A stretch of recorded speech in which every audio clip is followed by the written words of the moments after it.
आइए शुरू करते हैं ये कहानी। शाम होते ही मोहल्ले के बच्चे घरों से बाहर आ जाते। कुछ मिट्टी में आड़ी तिरछी लकीरें खींचते, कुछ कनेर के पत्तों से पिटपिटी बजाते, कुछ गिट्टे खेलते, कुछ इधर उधर से टूटे फूटे घड़ों के ठीकरे बटोर कर पिट्ठू खेलते। जब इन खेलों से मन भर जाता तो पेड़ों की डालियों पर झूला डालकर ऊंची ऊंची पैंगे लेते और ऊंचे स्वर में एक साथ गाते, कच्ची नीम की निबोरी सावन जल्दी आइयो रे। इला गाने में तो उनका साथ देती, पर उनके साथ पैंगे नहीं ले पाती। रस्सी पकड़ने को हाथ बढ़ाते, मगर हाथ टूटते ही नहीं थे।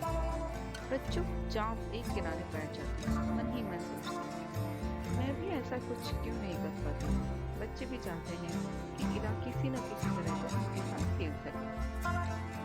कभी कभार वह पकड़म पकड़ाई और विषमृत के खेल में शामिल हो जाती, साथियों के साथ जमकर दौड़ती, मगर जब धप्पा करने की बारी आती तो फिर निराश हो जाती। हाथ ही नहीं उठेंगे तो धप्पा कैसे देगी।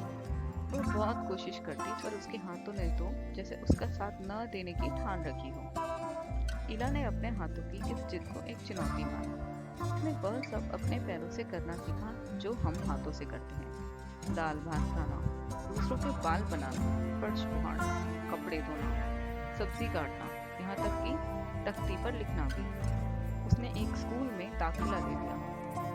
दाखिला मिलने में भी उसे परेशानी हुई। कहीं तो उसकी सुरक्षा को लेकर चिंता थी, कहीं उसके काम करने की गति को लेकर।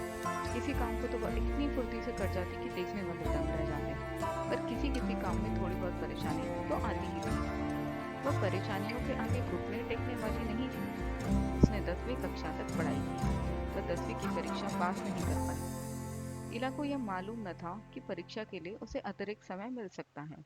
उसे ऐसे व्यक्ति की सुविधा भी मिल सकती थी जो परीक्षा में उसके लिए लिखने का काम कर सके। यह जानकारी इला को समय रहते मिल जाती तो कितना अच्छा रहता। उसे इस बात का दुख है, पर यहाँ आकर सब कुछ खत्म तो नहीं हो जाता ना। उसकी माँ और दादी कशीदाकारी करती थी। वह उनमें सुई में रेशम पिरोने से लेकर बूटियां उकड़ते हुए देखती।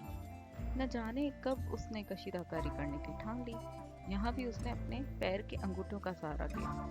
दोनों अंगूठों के बीच सुई थाम कर कच्चा रेशम पिरोना कोई आसान काम नहीं था, पर कहते हैं ना, जहाँ चाह वहाँ राह। उसके विश्वास और धैर्य ने कुदरत को भी झुठला दिया। 15-16 साल की होते होते इला काठियावाड़ी कशीदाकारी में माहिर हो चुकी थी। किस वस्त्र पर किस तरीके के नमूने बनाए जाएं, कौन से रंगों से नमूना खिलौटेगा और टाँके कौन से लगें, यह सब वह समझ गई थी। एक समय ऐसा भी आया कि उसके द्वारा काढ़े गए परिधानों की प्रदर्शनी लगी। इन वस्त्रों में काठियावाड़ के साथ साथ लखनऊ और बंगाल भी झलक रहा था। इला ने काठियावाड़ी टाँकों के साथ साथ और कई टाँके भी इस्तेमाल किए थे। पत्तियों को चिकनकारी से सजाया था, डंडियों को कांधा से उभारा था, पशु पक्षियों को ज्यामितीय आकृतियों को कसूती और जंजीर से उठाकर रखा था।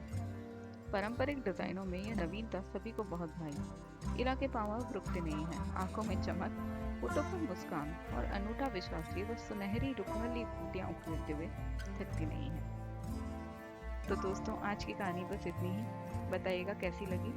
तब तक के लिए धन्यवाद।